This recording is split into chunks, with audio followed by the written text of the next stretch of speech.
This is Average Sports. By your average guys, Eric. and Ty.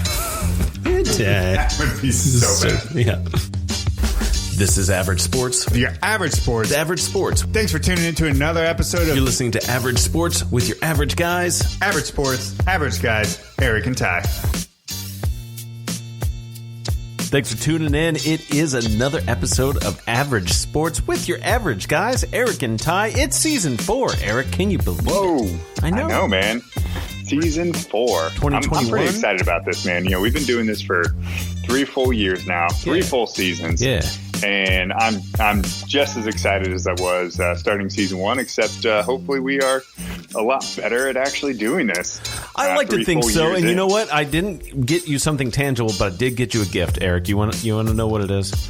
What's my gift, Ty? Just more of me being a pain in the ass to you, all right? So we're going to talk about more sports and I'm going to listen half the time, and then I'm going to tell you what I think and just leave it at that. So you're getting more of the same. Yeah. So let's do it. Yeah, let's get into it, though. It's January 19th right now as we're recording this. We have a lot of major sports back. NBA came back. Have you been watching any of that? Any basketball games? Very, very standard for when it's a normal season. I do not watch much. Get too much in regular season NBA outside of Christmas Day. Okay. Well, hang on though. So big news though, right? Like Harden went to the Nets. Yeah, I mean there was huge news in the NBA. That's a big deal. All right, we should just gloss over that. We should bring that up. Yeah, I mean the Nets definitely jumped up as far as like a favorite team in the East to compete for the Larry O'Brien Trophy, most likely against the Lakers again, as good as they look. Sure. But you know the Nets are going to be a very good competitive team, but it's a team of people that very much like to have the ball in their hands, and 3 very dominant superstars, worried about cohesiveness that first year and see if they can pull it off. Kyrie's kind of his own player, his own dude. He's struggling mentally, I think a lot, outside of the game of basketball, and James Harden isn't what I would consider the best teammate. So it's an interesting group of really, really good high-level players, but we got to see if they can be cohesive. Yeah, so my question is, do you give them a chance? I mean, on paper, they're stacked, right? They're going to be awesome. But on court, in real life, does it work out? You give them a chance? Yeah. I mean, we'll see. I think they'll do fine because they're in the East. There's only, I think, really a couple of teams that are good in the East. And obviously, you look at Milwaukee, you look at Boston, you look at, Miami is not coming out of the gate strong, but I think that they're still going to be a good competitive team down the stretch here. And then you look at Brooklyn, you look at the Nets, and I think they're going to be a good team. It's not as deep in the East as it is in the West. So I think they'll be competitive, but I don't think they're better than the Bucks at this point. So sure. And I mean, it's always going to come down though to like what's your seeding heading into the playoffs though, right? Yeah, it definitely matters in the NBA to an extent, especially past that first round. That's when the NBA really gets exciting, because that second and third, and then obviously the championship round. So we will see how they, go into it seeding wise. I expect the Bucks to be at the top of the Eastern Conference when it's all said and done. Gosh, you would hope so with the kind of money they're doling out. Mm-hmm. But the Nets, just real quick, are 2 games above 500, so 9-6. They're on their way to, maybe on to greatness in the playoffs. We'll see, though. Like you said, keep an eye on it. More things to talk about as this season goes on. How about the NHL, dude? We're in like 3 games tops for some hockey teams. First look, and something we'll talk about as well is that the whole reorganization of the NHL division. So first off, have you seen any games? You've been watching?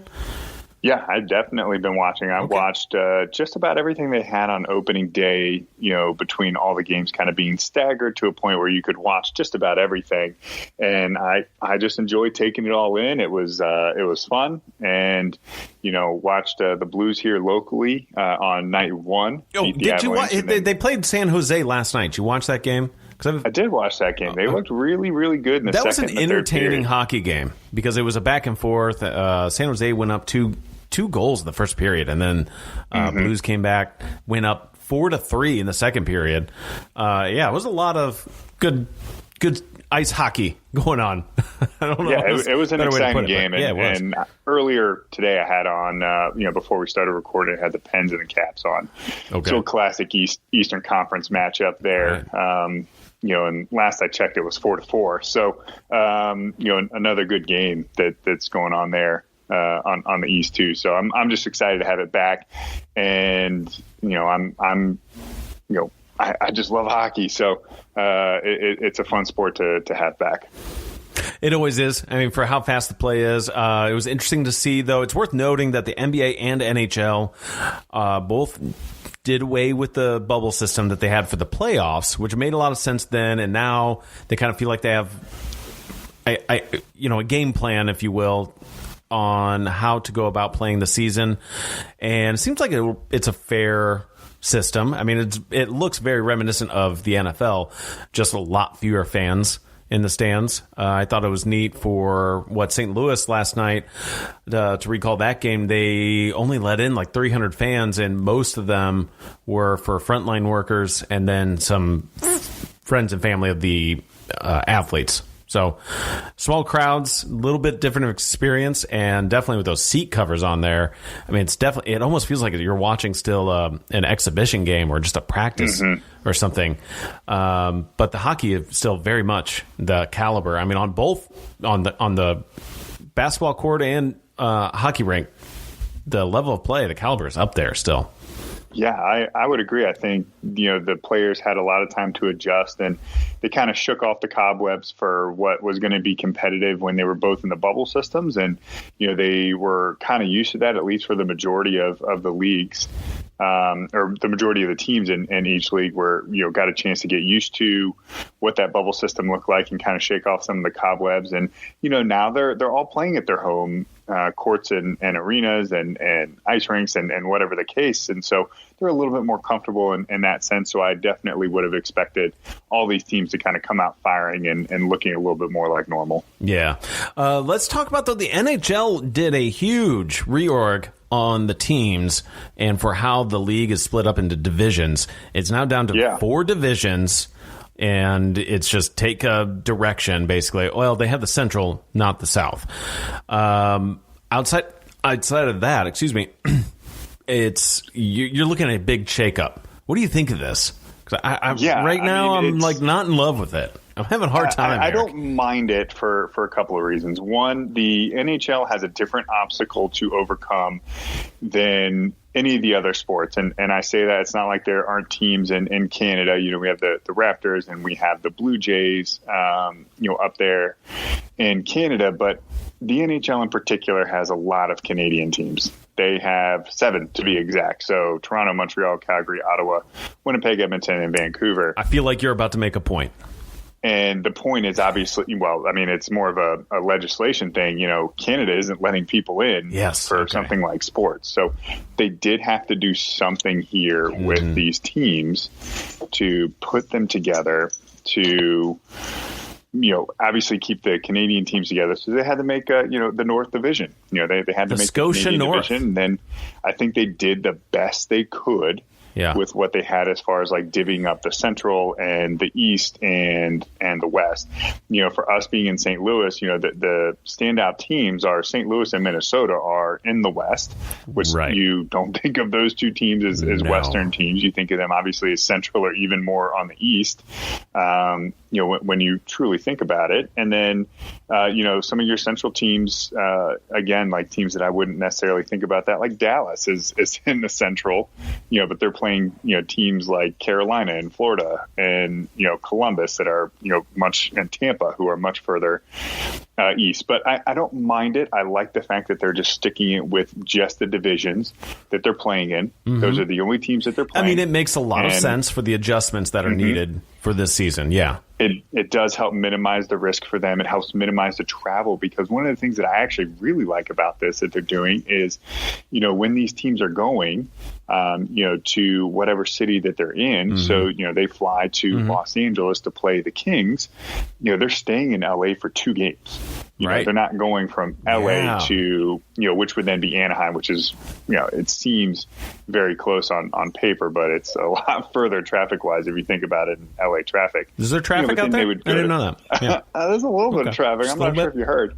Southern California traffic is, quite drastic, but then they'd go up to like San Jose, then they'd go up to, Vancouver and through a Canadian swing. And, and they're like constantly moving, now when they're going, they're playing, they're coming in, they're playing their game. They typically are getting a day off, then they're playing a second game in that same city, and then they're moving on to the next one. So they're almost always, I'm not sure if this is 100% the case, but at least almost always they're playing back-to-backs against the same team in the same city. So I think that really helps with the travel. I was going to ask about that. Yeah, looking at a schedule of a few of these teams, you are seeing that easy pattern of they're playing 2 games here against this team, and then they're traveling, maybe going home, and they're going to have a 6-game home streak with playing only 3 different teams with 2-game series. It looks like a much closer to a baseball schedule than it does a hockey schedule, which I think is pretty neat.